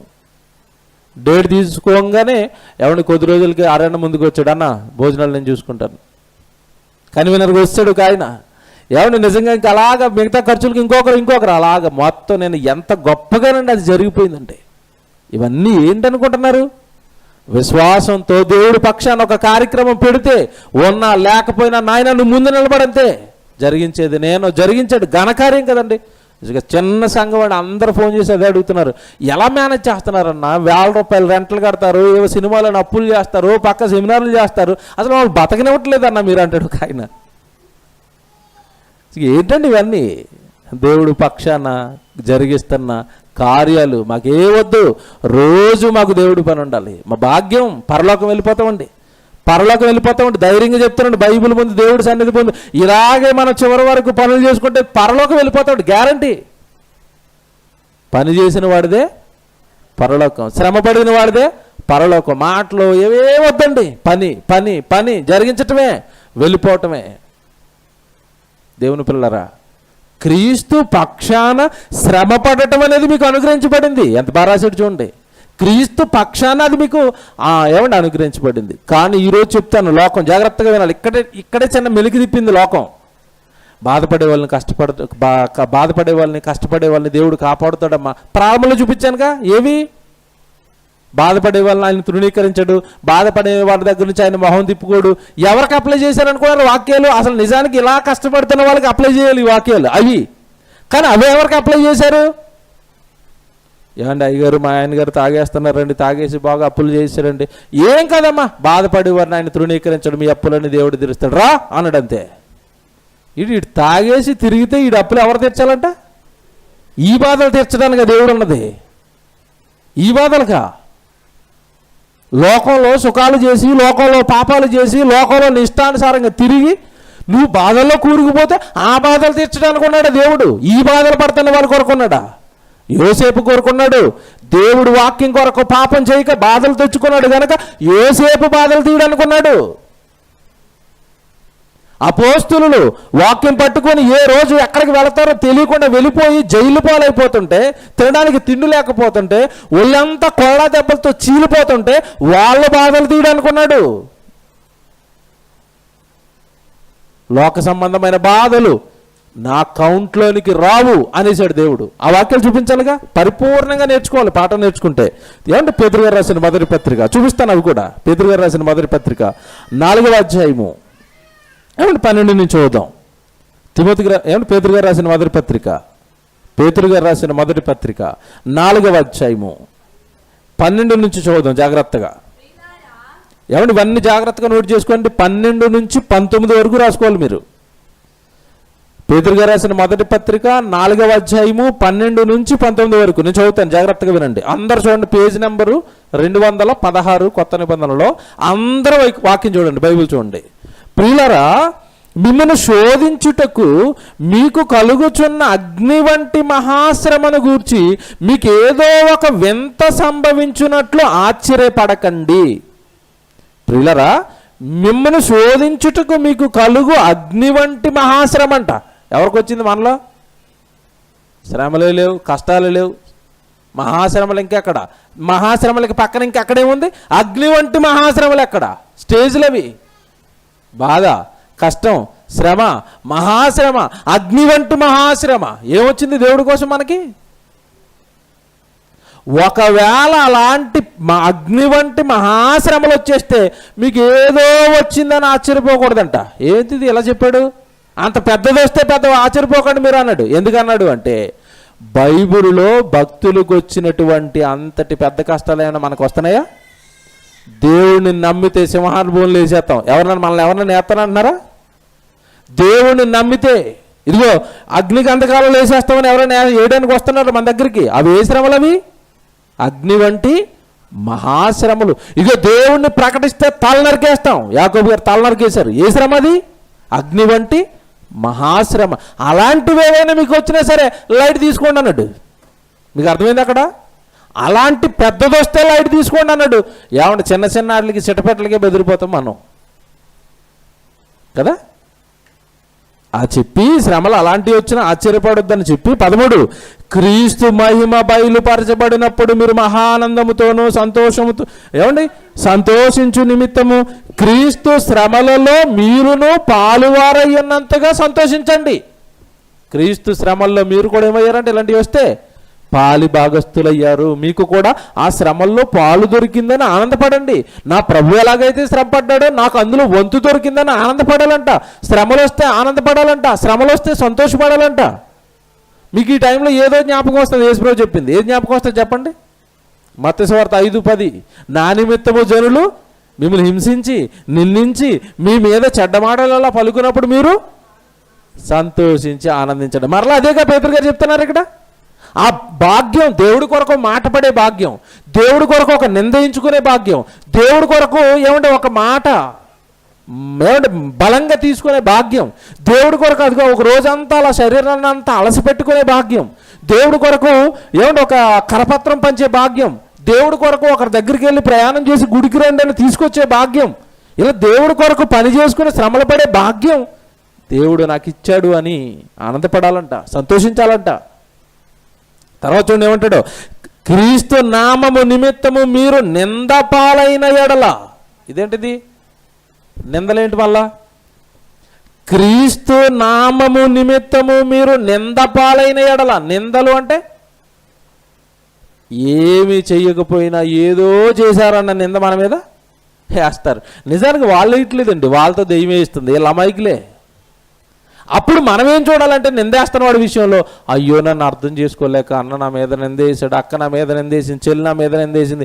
వేసింది వీళ్ళు కాదు, ఎవరు? సాతాను. ఎందుకంటే మీరు బాగా పనిలో సాగుతున్నారు కనుక మీరు కృంగిపోవాలంటే మీ మీద ఏం పడాలి? నింద. మనమేమో నిందకి ఉలిక్కిపడిపోయి నన్ను అంటారా, నా మా మా మా ఊరు తెలుసా, మా జాతి తెలుసా, మనం మీరు నిందల పాలైన ఎడల మహిమా స్వరూపి అయిన ఆత్మ అనగా దేవుని ఆత్మ మీ మీద నిలుచుచున్నాడు గనుక మీరేమవ్వాలి? నిందల పడటం ధన్యులు. మమ్మల్ని అంటారు, అనండి, మేమే తప్పు చేయలేదు, దేవుడి కోసమే బ్రతుకుతున్నాం, అనండి, నో ప్రాబ్లం. మీరు అమాయకులు. ఇలాంటి నిందలకి కృంగిపోయేవాడు, ఇలాంటి నిందలకి పడిపోయేవాడు ఒక్కసారి యేసుక్రీస్తుల వాడిని ముందు పెట్టుకోవాలి. తిండిపోతూ, త్రాగుపోతూ, దయ్యం పట్టినవాడు. ఎన్ని మాటలండి ఆయన మీద, ఎన్ని మాటలండి. గలిలయలో పుట్టినవాడు, వడ్డంగి కుటుంబంలో పుట్టినవాడు, మరియ కుమారుడు. ఈయనేం చెప్తాడు? మాకు జ్ఞానం, నీ మాట మేమెందుకు రమ్మాలి? ఎన్ని మాటలండి, ఎన్ని నిందలండి యేసుప్రభు మీద. తాగుపోతానేశారు, తిండిపోతానేశారు, దయ్యాలు పట్టినవాడు అన్నారు. ఎన్ని మాటలండి ఆయన మీద. దేవదోషం చేస్తున్నాడు అన్నారు. నిందలకి కృంగిపోక నిలబడితే వాళ్ళు ఏమవుతారంట? ధన్యులు. తర్వాత చూడండి ఏమంటాడు? మీలో ఎవడను నరహంతకుడుగా కానీ, ఇక్కడి నుంచి జాగ్రత్తగా చదవాలి. ఇక్కడి నుంచి ఇది వచ్చింది, అసలు కాన్సెప్ట్ ఇప్పుడు వచ్చింది. మీలో ఎవడను నరహంతకుడుగా కానీ, దొంగగా కానీ, దుర్మార్గుడుగా కానీ, పరుల జోలికి పోవాడుగా కానీ బాధ అనుభవింప తగదు. ఈ బాధలు మీరు తెచ్చుకుని ప్రార్థన చేయండి అయ్యారని మా దగ్గరికి రావద్దు అంటున్నాడు దేవుడు. అంతేగా? ఇవన్నీ ఏ బాధలు? ఇవి లోక సంబంధమైన బాధలు. నరహత్య చేశారు, నరహత్య చేసి జైల్లోకి వెళ్తే అయ్యారు. ఏమండి అప్పుడు ఒక ఆయన నా చిన్ననాడు అండి, ఎక్కువగా జైల్లో సువార్త చేసేవాడు అండి. ఆయన ఎవరికి చేసేవాడు? ఖైదులో ఉన్న వాళ్ళని కరుణించండి అని బైబిల్లో వాక్యం ఉంటుందండి. అది ఆయనకి అలాగ అర్థమైంది. ఖైదు అనగానే ఏ ఖైదు? ఎక్కడ జైల్లో ఉంటే అక్కడికి వెళ్ళేవాడండి. నాయన యేసుప్రభు గురించి చెప్పడానికి వచ్చానండి, నాకు ఎక్స్పీరియన్స్ పంచేవాడు. యేసుప్రభు గురించి చెప్పడానికి వచ్చాను నేను. చెప్పండి. యేసుప్రభు నీ కొరకు ప్రాణం పెట్టాడు, యేసుప్రభు నీ కొరకు చనిపోయి తిరిగి లేచాడు. ఆయన ప్రాణం పెట్టేది ఏంటంటే నేనే ఒకటి లేపొచ్చాను ఇక్కడికి, నాకేందుకు చెప్తా, పో పక్కకి, ఎంత ప్రాణం అనేవాడు. ఒకడు ఇనివాడు కాదంట, ఒకడు. యేసుప్రభు ప్రాణం పెట్టారా మా కోసం? సరేనండి, నమ్ముకోవాలంటే ఒక కండిషను, నన్ను ఈ జైల్లో నుంచి మీ ప్రభుని ముందు బయటికి తెచ్చేయమనండి, ఇంకొక ఇద్దరు ఉన్నారు వాళ్ళిద్దరిని వేసేసిగా నమ్ముకుంటాను అన్నాడట.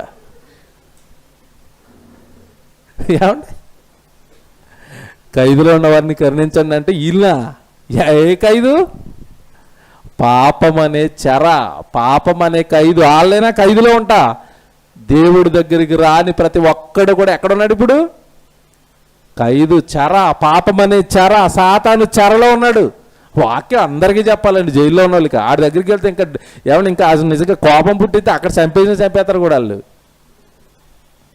దేవుని పిల్లలారా, ఎవడు ఇలా బాధ అనిపించకూడదు. నరహత్యలు చేసి, దొంగతనాలు చేసి, మర్డర్లు చేసి, నువ్వు తప్పుడు పనులు చేసి నువ్వు బాధ అనుభవించ తగదు. ఆ బాధలోకి ఎవడెళ్ళమన్నాడు నిన్ను? ఆ కష్టాల్లోకి ఎవడెళ్ళమన్నాడు? తెలీదు అది పాపం అని, తెలీదు అది తప్పని. ఈ బాధలు నా దగ్గరికి పట్టుకురాకండి. మరి ఏ బాధ తేవాలి? ఇప్పుడు చెప్తారు చూడండి. ఎవడైనాను క్రైస్తవుడు అయినందుకు బాధ అనుభవించిన ఎడల, క్రైస్తవుడు అయినందుకు బాధ, గుడికి వెళ్ళిపోతుంటే బాధ, దేవుడు పని చేస్తుంటే బాధ, బైబిల్ దగ్గరికి వచ్చేస్తుంటే బాధ, మీ ధనాన్ని దేవుడి కొరకు ఖర్చు పెట్టేస్తుంటే బాధలు. ఇవన్నీ బాధలు కదండి మనకి. ఈ బాధలు అనుభవించిన ఎడల్లా అతడు సిగ్గుపడక ఆ పేరును బట్టి, ఏ పేరు? క్రైస్తవుడు అనగానే కింద కనిపించినట్టుగా వచ్చే అర్థం ఏంటో తెలుసా? శ్రమ పడేవాడు అని అర్థం. ఎందుకు? యేసుక్రీస్తుల వారిని చూడగానే ఏం జ్ఞాపకం వస్తుంది చెప్పండి? యేసుప్రభు అనగా సిలువ అంటే ఏంటి? శ్రమ. క్రైస్తవుడు అనగానే ఏం జ్ఞాపకం రావాలి? పని చేస్తారండి వాళ్ళు, రాత్రి పగళ్ళు దేవుడే అంటారండి, సువార్త అంటారండి, వాక్యం అంటారండి. అమ్మో, వాళ్ళని కదిపితే శ్రమలండి. వాళ్ళకి మనం పని చేయలేమండి, వాళ్ళ మనం వెళ్ళలేమండి. ఏమంటే మీరు ఆనందపడిపోయి సాక్ష్యం చెప్తాను. సాక్ష్యం అంటే మళ్ళీ ఆ సాక్ష్యం అనుకున్నారు. కింద మనకి అన్న ఉంటారు తెలుసు కదండి, ఆప్టికల్స్, క్రిస్టియన్ ఆయన, కల్చర్ స్పెట్స్ షాప్ అండి. కిందకు వస్తున్నప్పుడు పైకి వస్తున్నప్పుడు అక్కళ్ళు తమ్ముడు ప్రార్థన ఉంది రా తమ్ముడు అని చెప్పొస్తారండి ఆయనకి. ఏమంటే పాంప్లెట్లు ఇస్తారు ఏ మీటింగ్ అయినా. నేను చెప్పాను 2-3 సార్లు రండి అన్న అంటే నవ్వుతాడు, సైలెంట్గా ఉంటాడు. సర్లే దేవుడు నడిపించినప్పుడు వస్తాడులని ఉన్నాను. నిన్న పైకి వస్తున్నానండి, శుక్రవారం రోజు, మన సెమినార్కి ముందు రోజు పైకి వస్తున్నాను. తమ్ముడు అని పిలిచాడు, వెళ్ళానండి. నిజంగా మీ పరిచర్య, మీ సేవ నన్ను ఆనంద పెట్టిన తమ్ముడు అన్నాడు. మంచిగా ఆశ్చర్యపోయానండి. నేను వెళుతున్న సహవాసంలో కూడా ఇలాంటి పరిచర్య చూడలేదు తమ్ముడు అన్నాడు. ఏంటంటే అసలు వాళ్ళ పరుగులేంటి తమ్ముడు, ఆ ఉరికిలేంటి తమ్ముడు, ఏదో ఆఫీసు ఉద్యోగానికి లేట్ అయిపోయినట్టుగా ఆడపిల్లలు పరిగెడతా ఉంటారు పైకి, మగపిల్లలు పరిగెడతా ఉంటారు పైకి. ఊరకనే రారు తమ్ముడు, మంచి వాక్యం చెప్తున్నారు మీరు, మీ పరిచర్య నాకు చాలా నచ్చింది, దేవుడు నన్ను నడిపి. మళ్ళీ అక్కడ చిన్న మెలికేం పెట్టాడంటే, మీ వాళ్ళు రమ్మంటున్నారు కానీ రాలేకపోతున్నాను, దేవుడు నన్ను నడిపించిన రోజు వస్తానంటున్నాడు. చూసారా? కానీ నేను వెళ్తున్న సహవాసంలో కూడా ఇంత భక్తి చూడలేదు, దేవుడి పైన ఇంత ప్రేమ చూడలేదు. మీ వాళ్ళ ఉరుకులు పరుగులు, ఆ కష్టం. నన్ను మీ సంఘం గురించి మంచి సాక్ష్యం ఇస్తున్నాను. నా పైన ఏమన్నాడు తెలుసా, నా నెత్తి పైన నా తండ్రి కొరకు ఇలాంటి పెద్ద పరిచయం జరుగుతున్నందుకు, మీ కింద నేను ఉన్నందుకు నేను చాలా ఆనందపడుతున్నాను తమ్ముడు అని చేపట్టుకున్నాడండి. ఆనందం వేసింది. సంఘానికి దేవుడు ఇస్తున్న ఘనతండిది. దేన్ని బట్టి వస్తుంది ఇది? మాటలతో రాదు. దేన్ని బట్టి వస్తుంది? క్రియలు క్రియలు క్రియలు. దేవుని పిల్లలారా, ఆనందం అండి, సంతోషం అండి ఇది. అంటే దేవుడి పక్షాన దేవుడికి మనం ఇస్తున్న ఏమంటే విజయోత్సవాలు ఇవన్నీ. కనుక మనం బాధపడినా కష్టపడినా ఏమంటే ఇలాంటి కార్యాలు చేసినా అన్ని దేని కొరకు చేయాలి అంటే దేవుడి కొరకు చేయండి, దేవుడి కొరకు చేసుకోండి. వద్దండి లోకం కొరకు ఎన్ని బాధలు పడినా ఎన్ని కష్టాలు పడినా మంటిపాలు అండి, అది మంటిపాలు. ప్రసంగ గ్రంథం అంతా చదవండి. ఏమన్నాడు? వ్యర్థం వ్యర్థం వ్యర్థం. ఏం వ్యర్థం? సమస్తమును వ్యర్థమే. ఇంకా లిస్టు చెప్పడం నాకు చాలా కష్టం అన్నాడు అంతే ఫస్టే. ఇంకా మనం బాధపడతామని చెప్పాడు తర్వాత లిస్టు. ఏమి వ్యర్థం అన్నాడో మనకు అర్థం కాదని ఎక్స్ప్లెయిన్ చేశాడు తప్ప 1వ వచనంలోనే మీకు దన్నం, వ్యర్థం వ్యర్థం వ్యర్థం సమస్తమును అన్నీ వేస్తే, మీకు అర్థం కాదేమో ఎక్స్ప్లెనేషన్ ఇస్తాను అంతే అన్నాడు అంతే. నిజంగా ఏం మాటలండి దేవుడు బైబిల్లో చెప్పినవి. కనుక ఎవడైనను క్రైస్తవుడు అయినందుకు ఏమి అనుభవించాలంట? బాధ అనుభవించాలి. ఏవి నీకు బాధలు? బాప్తిసం తీసుకున్న తర్వాత ఏవి కష్టాలు, ఏవి కన్నీళ్ళు, ఏవి ప్రెజర్, ఏది దేవుడి పనికి సంబంధించిన ప్రెజర్ ఏది నీ దగ్గర? వెళ్ళిపోవాలండి అమ్మో దేవుడి పని అండి. ఏది నీకు? ఆ భయం ఏది? ఆ బాధ ఏది నీకు? చిన్నమాట అండి దేవుడు పని చేయడం అంటే. ఎన్నో వదులుకోవాల్సి వస్తుంది. కిందకి వెళ్ళేసరికి చూడండి ఇప్పుడు ఉంటుంది అసలు మాట. ఏమంటే బాధ అనుభవించిన సిగ్గుపడక ఆ పేరుని బట్టి దేవుడిని ఏం చేయాలి? మహింపరచాలి. తీర్పు ఇంటి వద్దనే ఆరంభమగు కాలము వచ్చి ఉన్నది, అది మన వద్దనే ఆరంభం అయితే దేవుని సువార్తకు అవిధేయులైన వారి గతి ఏమవును? ఎన్నిసార్లు చెప్పినా దేవుడి దగ్గరికి రాక లోకంలో బాధలై నువ్వు పడుతుంటే నువ్వు సువార్తకు అవిధేయుడు అవుతున్నావు, పట్టించుకోవట్లేదు వాక్యాన్ని. వాళ్ళ పని ఏమవుతుంది? తీర్పు ఎక్కడ స్టార్ట్ అవుతుందంట? ఇంటి వద్దే. అంటే ఇల్లు అంటే ఏది చెప్పండి? ఇప్పుడు సంఘం, దేవుడి ఇల్లుదే. నువ్వు ఇక్కడికి వచ్చి కూడా వాక్యం విని లోబడకపోతే తీర్పు ముందు అనిజనులకు కాదు, ఎవరికంట? మొదట సంఘానికి, తర్వాత బయట వారికి. తీర్పు ఇంటి వద్ద స్టార్ట్ అవుతుంది. జాగ్రత్త, మీరే బాధ అనుభవించట్లేదు, నా కోసం నా పని చేయట్లేదు మీరు అంటున్నాడు అనేసి కింద చెప్తాడు. చూడండి అలా కిందకి వెళ్ళిపోతే, మరియు నీతిమంతుడే రక్షింపబడి దుర్లభమైతే భక్తిహీనుడు పాపి ఎక్కడ నిలుస్తారు? మీరే దేవుడు పని చేయక మీరే శ్రమలు పడకపోతే ఇక పాపికి ఏం తెలుస్తుంది? దేవుడి కోసం బతకాలి అని, దేవుడి కోసం చెయ్యాలి అని. పాపి ఎక్కడ నిలుచును? కాబట్టి ఇదేనండి టైటిల్ ఇదండి. కాబట్టి దేవుని చిత్త ప్రకారము బాధపడువారు సత్ప్రవర్తన గలవారై నమ్మకమైన సృష్టికర్తకు తమ ఆత్మలను అంటే ఇప్పుడు క్రైస్తవుడు బాధపడటం ఎవరి చిత్తం? దేవుడి చిత్తం. ఇదే టైటిల్, క్రైస్తవుడు బాధపడుట దేవుడి చిత్తమా, దేవుడి ఇష్టమా అంటే ఇదే టైటిల్. ఏమన్నాడు? కాబట్టి దేవుని చిత్త ప్రకారము బాధపడువారు. బాధపడాలి, దేవుడి ఇష్టమే మీరు బాధపడటం, శ్రమలు పడాలి, కష్టపడాలి.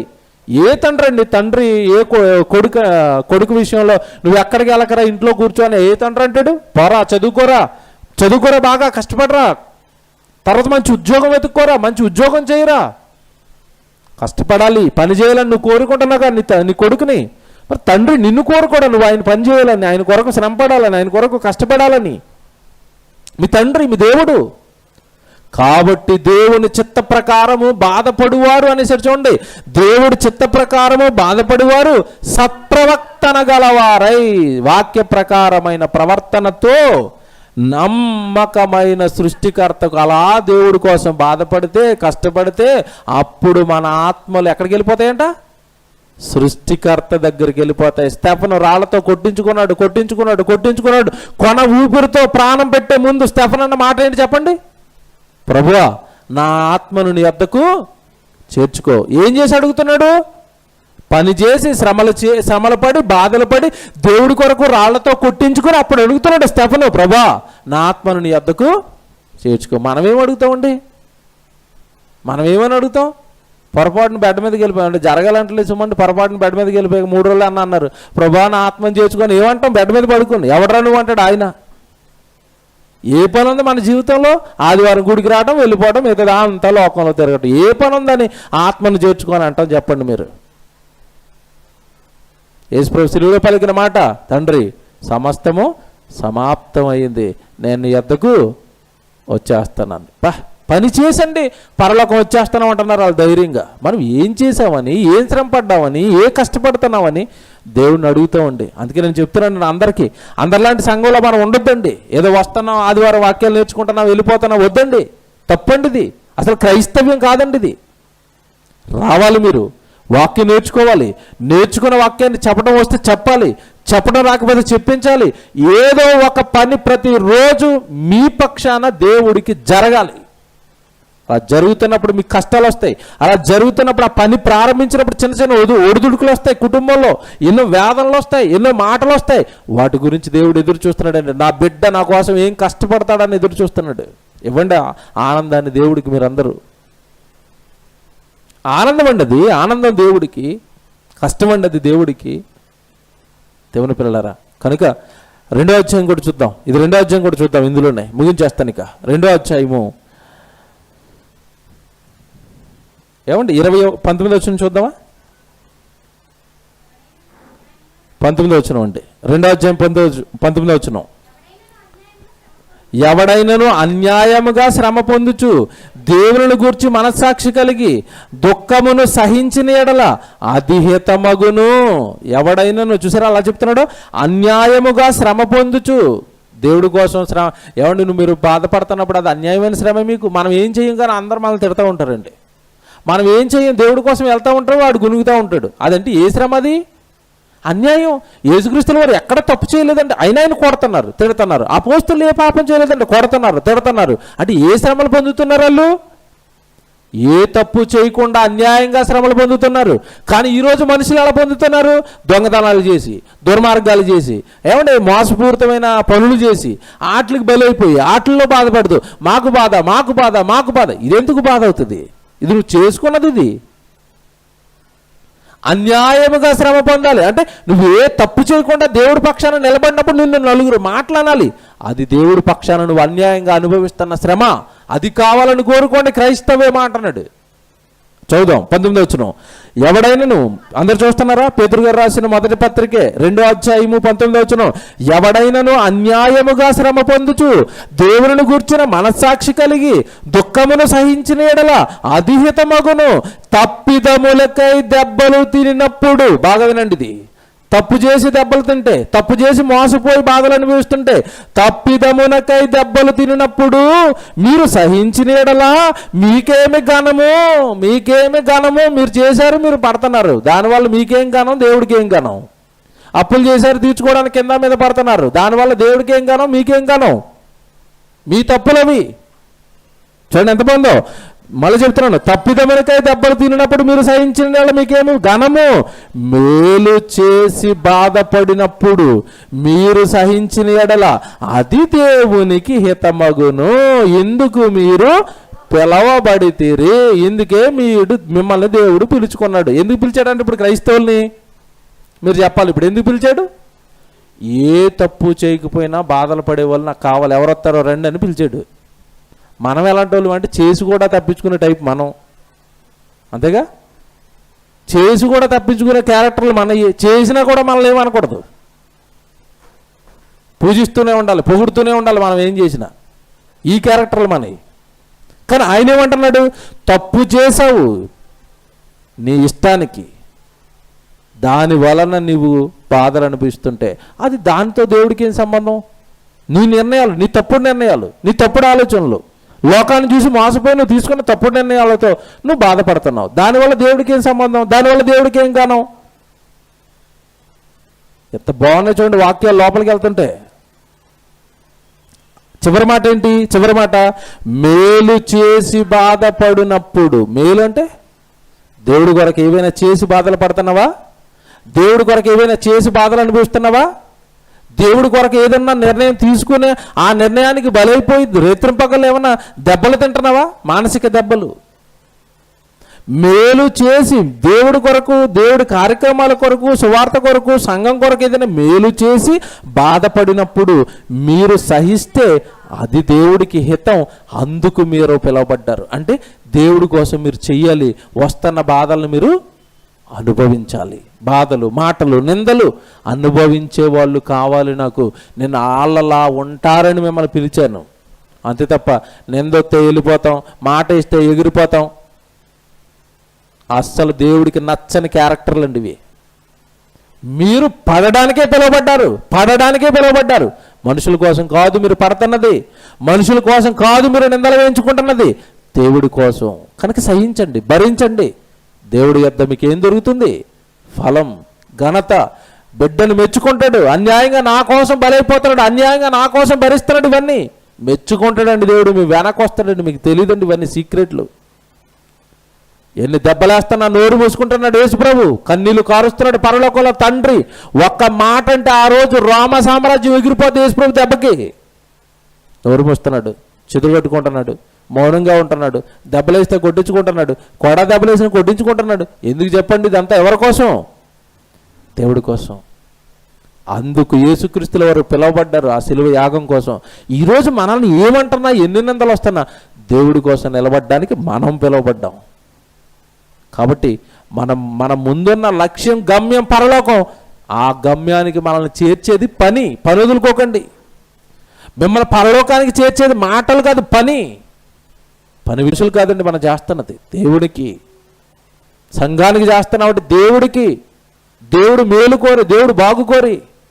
ఇక్కడ నిందలు అనుభవించేవాడు, ఇక్కడ బాధపడేవాడు దేవుడికి హితమవుతాడు. కనుక క్రైస్తవుడు బాధపడుట దేవునికి ఇష్టం. బాధపడదామా? పడదామంటే పడాలి. అప్పుడు మనం దేవుడికి ఏమైపోవాలి?